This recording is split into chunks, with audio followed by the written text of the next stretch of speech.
अस्सलामुअलैकुम वरहमतुल्लाहि वबरकातुहू नहमदुहू व नुसल्ली अला रसूलिहिल करीम अम्मा बाद फ़अऊज़ु बिल्लाहि मिनश शैतानिर रजीम बिस्मिल्लाहिर रहमानिर रहीम रब्बि इश्रह ली सदरी व यस्सिर ली अमरी वहलुल उक़दतम मिन लिसानी यफ़क़हू क़ौली वहुवल्लज़ी यक़बलु तौबती अन इबादिही व यअफ़ू अनिस्सय्यिआति व यअलमु मा तफ़अलून फ़अलम अन्नहु ला इलाहा इल्लल्लाहु वस्तग़फ़िर लिज़म्बिक वलिलमुअमिनीन वलमुअमिनात।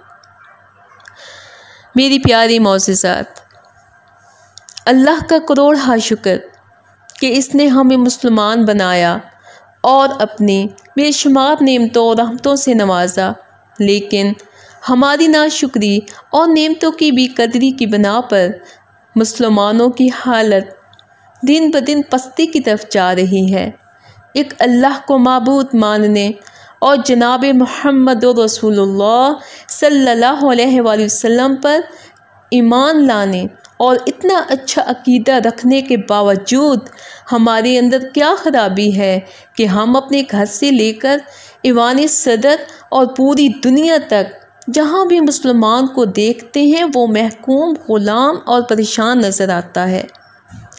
अल्लाह की तौहीद के इकरार और नबी करीम सल्लल्लाहु अलैहि वसल्लम के अहदीस की तालीम के बाद एक बहुत बड़ा सबक हम भूल चुके हैं, और जब हम लोग इससे गाफिल हो गए तो अल्लाह की रहमतें भी हमसे रूठ गईं। वो सबक क्या है? वो सबक है अल्लाह से इस्तग़फ़ार करना और माफ़ी मांगना, इसके सामने ख़ुद को ज़लील कर लेना। मेरी प्यारी माँ और बहनों, इंसान जितना भी नेक हो, तहज्जुद गुज़ार हो, बेमिसाल आलिम दीन हो, ताजिर हो, ज़िक्र व अस्कार करने वाला हो, इसके बावजूद जब तक वो तन्हाई में ख़ुद को गुनहगार समझकर सच्चे दिल से इस्तग़फ़ार नहीं करता, वो अल्लाह के यहाँ काबिल कबूल नहीं।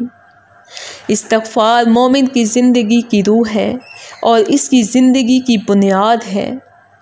इनफरादी तौर पर जिनकी तन्हाई पाकीज़ा है वो अकेले बैठकर अल्लाह के सामने रोते हैं, अपने गुनाहों की माफ़ी मांगते हैं, इस्तग़फ़ार करते हैं, तो फिर अल्लाह की रहमत जोश में आती है और अल्लाह रब्बुल आलमीन इन पर अपने ख़ास रहमतों का नज़ूल फरमाते हैं और इनके गमों को दूर करते हैं। मेरी प्यारी मोअज़्ज़िज़ात, अपनी ज़ात का मुहासबा कीजिए, अपनी दिलों की हालत को चेक करें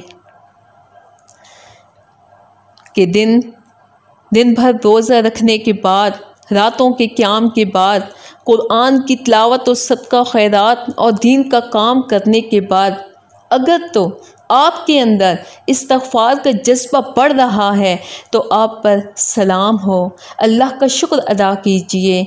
और हाँ, अगर इन तमाम अमाल सालिहा के बाद आपके अंदर आजी, तवाज़ो की बजाय तकब्बुर आ रहा, लोगों के लिए हकारत पैदा हो रही, तो मेरी प्यारी बहनों, तो फिर ये बात बहुत ख़तरे वाली है।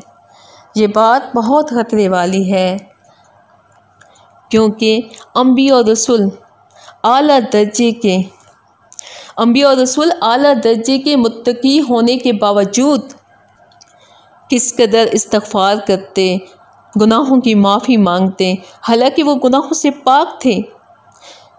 फिर वो क्यों माफ़ी मांगते, क्यों इस्तग़फ़ार करते? क्योंकि ये एक मुस्तकिल इबादत है। बाकी तमाम अमाल सालिहा से भी ईमान की हलावत मिलती है इंसान को, लेकिन अल्लाह जानता है जो नशा, जो मज़ा और जो हलावत और राहत इंसान को तन्हाई में अल्लाह के सामने रोकर अपने गुनाहों की माफ़ियाँ मांग कर और कसरत से इस्तग़फ़ार करके मिलती है, नसीब होती है, वो कैफियत बाकी तमाम अमाल से हासिल नहीं होती।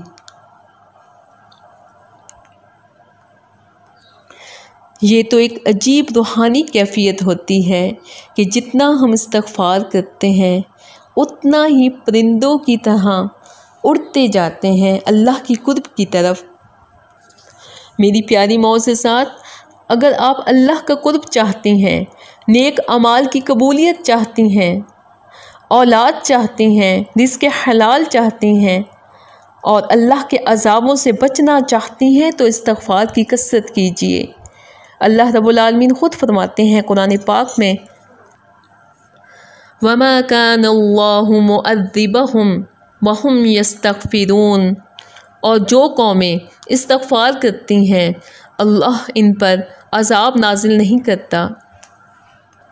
प्यारी मौज़ज़ात, आइए अगर आप ख़ुद को, अपनी कौम को और अपने वतन को तबाही से बचाना चाहती हैं तो इस्तिग़फ़ार को लाज़म पकड़ लीजिए। रमज़ान की इन पाक मुक़द्दस ताक रातों में कसरत से इस्तिग़फ़ार कीजिए। इन मुबारक कलिमात के साथ अल्लाह ताला से अपने गुनाहों की माफ़ी मांगिए। अस्तग़फ़िरुल्लाहल्लज़ी ला इलाहा इल्ला हुवल हय्युल क़य्यूम व अतूबु इलैहि। इंशाअल्लाह अल्लाह के हुक्म से आप पर सलामती का साया रहेगा। अल्लाह ताला हम सबको कसरत के साथ इस्तिग़फ़ार करने वाला बनाए।